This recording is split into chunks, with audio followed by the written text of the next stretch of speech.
The Romans had a deep love for a sauce called garum, an intense, fermented concoction made from fish guts and salt, left to mature under the Mediterranean sun.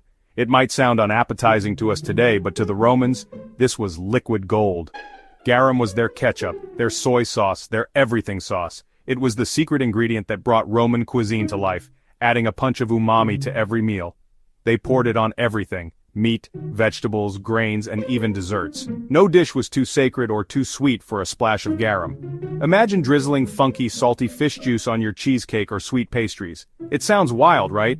But for the Romans, this was the height of flavor sophistication. This might seem strange, but it's a perfect example of how our sense of taste is shaped by culture and history. What's odd to us was everyday comfort to them. Ancient Roman cooks weren't just grilling meat over a fire. They were true flavor alchemists.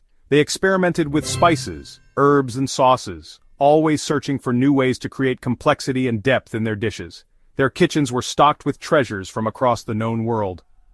Pepper arrived from distant India, silphium, a now extinct plant, came from North Africa, and exotic spices traveled along ancient trade routes, all to satisfy Roman appetites.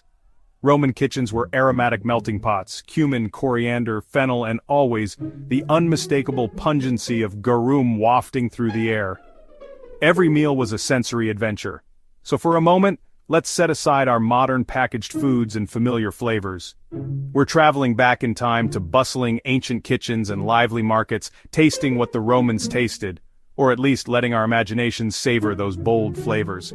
This is a story about meat, but it's also about creativity, curiosity, and the universal drive to make food not just nourishing but truly exciting. Our culinary adventure begins with a bottle of what might seem like rotten fish sauce, but to the Romans, it was the essence of deliciousness. So are you ready to explore the flavors that shaped history? Let's dive in and discover the tastes that made the ancient world come alive. Roman feasts weren't just about grapes and togas. They were immersive experiences designed to impress and entertain, where every detail, from the seating arrangements to the food, was carefully orchestrated. The centerpiece of these gatherings: bold, unforgettable meat dishes that pushed the boundaries of flavor and creativity. Roman cooks loved to create a sensory overload, layering sweet, sour, and savory notes, often all in a single bite. Their food was a riot of contrasts, meant to awaken the palate and surprise the senses. Imagine a roast basted with honey for sweetness, vinegar for tang, and garum, a fermented fish sauce, for that deep umami punch. The result? A sweet and sour pork with a funky, unforgettable twist that was unlike anything else in the ancient world. Spices like black pepper, cumin, and coriander weren't just sprinkled. They were ground into powerful rubs, transforming everything from wild boar to dormice into aromatic masterpieces. Yes, dormice, stuffed, spiced, and roasted to perfection. These tiny delicacies were considered a true treat reserved for the most lavish tables. Each dish was meant to surprise, delight, and spark conversation. Food was entertainment, a way to show off wealth, skill, and a taste for the exotic. The cookbook of Apicius, a treasure trove of Roman recipes, reveals dishes that range from the familiar, like lamb braised with dates, to the truly extraordinary, such as flamingo tongue and peacock. The goal? To transform meat into art, layering flavors and textures until each bite became a new discovery. Strong, pungent sauces weren't just for taste. They played a crucial role in preserving meat, especially in a world without refrigeration or modern storage. Vinegar and salt masked off flavors, kept food safer, and added their own sharp, lively notes to every dish. Ancient cooking was a dance between necessity and pleasure, a constant balancing act of preservation, flavor, and creativity. They turned everyday problems like keeping meat fresh into culinary triumphs, inventing new techniques and flavor combinations along the way. The result? A cuisine that still inspires chefs and food lovers today, reminding us that innovation in the kitchen is nothing new. Roman food was never boring, it was daring, inventive, and always full of surprises. In the end, every Roman feast was a true celebration of flavor, creativity, and the joy of sharing a meal. Pompeii offers us a remarkable time capsule of Roman food. Meals literally frozen in ash, preserved for centuries beneath layers of volcanic debris. When Mount Vesuvius erupted in 79 AD, it sealed away not just buildings and streets, but the very essence of daily life, including what people ate and how they cooked. Archaeologists have uncovered bread still in ovens, stews left simmering on stoves, and even ancient fast food counters called thermopolia, where locals grabbed a quick bite on the go. These discoveries give us a vivid snapshot of Roman culinary habits. Careful analysis of these finds reveals hearty stews brimming with pork, fish, snails, and beef, complex, layered flavors that nourished everyday people, not just the wealthy. The variety and richness of ingredients show a surprising sophistication in what might seem like humble meals. The love for bold, layered taste wasn't reserved for the elite. Even a quick lunch from a street vendor was packed with spices and herbs. Roman cooks used whatever was available to create meals that were both filling and flavorful. Pottery shards and cooking vessels show traces of olive oil, wine, dill, coriander, and mint, ingredients that added depth and aroma to their dishes. These remnants tell us about the trade networks and agricultural abundance of the Roman world. Imagine a slow-cooked pork dish, enriched with salty fish sauce and finished with a handful of fresh herbs. A sophisticated balance of savory, tangy, and herbal notes that would delight any palate, ancient or modern. These meals weren't thrown together at random. They were thoughtfully composed with attention to taste, texture, and presentation. Roman cooks took pride in their craft, just as chefs do today. What's truly moving is the immediacy. Meals interrupted mid-bite, lives paused in an instant. The ash preserved not just food, but moments of daily life, frozen forever. Food connects us to ancient people in a way statues or ruins never could. Through these remnants we glimpse their routines, their celebrations, and their simple pleasures. They sought comfort and pleasure in food, just like we do today. The desire to gather, to share, and to savor a meal is a thread that links us across millennia. The remnants of a stew, left behind in a bowl, tell a deeply human story, one of family, community, and the universal need to nourish both body and soul. Cooking and sharing meals is a timeless thread, weaving together generations and cultures. It's a ritual that endures no matter the era. Through food we touch their world, tasting the past and remembering that, in many ways, we are not so different after all.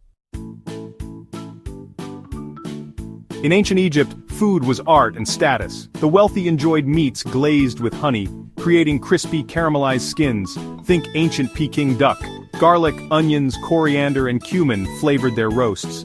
Tomb paintings and mummified offerings show beef and poultry seasoned for eternity. Even in the afterlife, flavor mattered.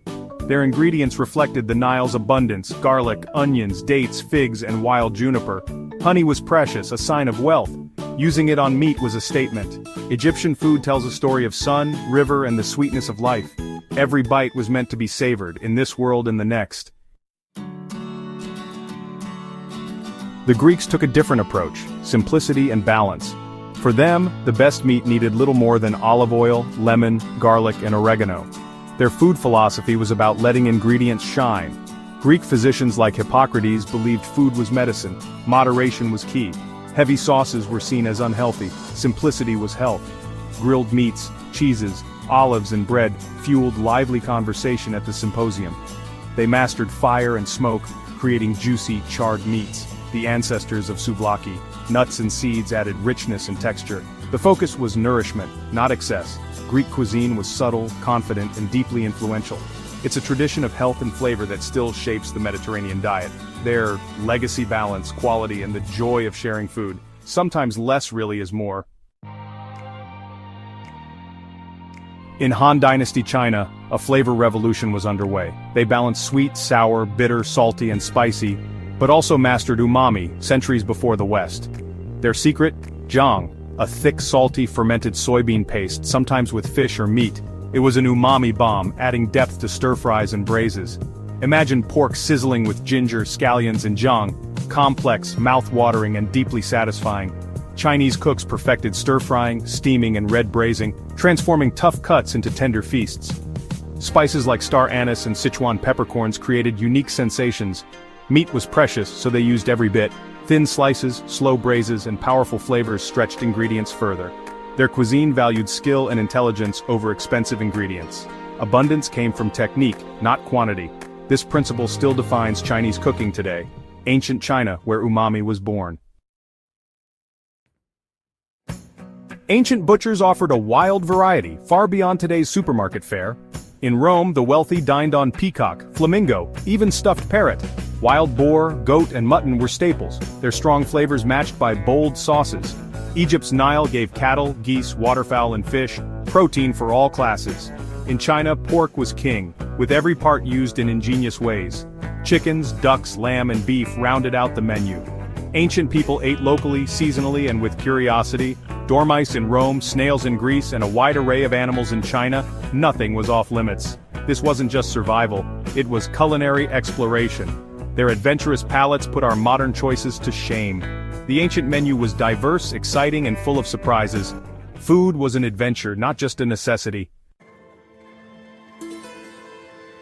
In the ancient world, food and medicine were inseparable. Every spice and herb was chosen for its effect on the body. Greek and Roman doctors believed in balancing the body's humors through diet. Meat was hot and moist, so it was paired with cooling ingredients like vinegar or herbs. Chinese cooks balanced yin and yang, warming lamb with cooling greens. Spices like coriander, cumin, and ginger were valued for both flavor and health. The chef was also a healer, crafting meals for wellness. Cooking was intentional. Taste, aroma, preservation, and health all mattered. Ancient recipes were preventative medicine in disguise. Every meal was a prescription for balance, delicious and healing, all in one bite. Ancient flavors aren't lost, they're alive in our kitchens. Garam's legacy lives on in Worcestershire and fish sauce, sweet and sour pork, a direct descendant of Han Dynasty and Roman glazes, grilled lamb with lemon and herbs, pure Greek tradition. Even American barbecue echoes Roman vinegar sauces. The basics of delicious food, balancing flavors, using spice, layering taste, were mastered long ago. Ancient cooks were innovators, laying the groundwork for modern gastronomy. When you cook, you join a chain stretching back millennia. The flavors of the past are on our plates today. That's the real taste of history.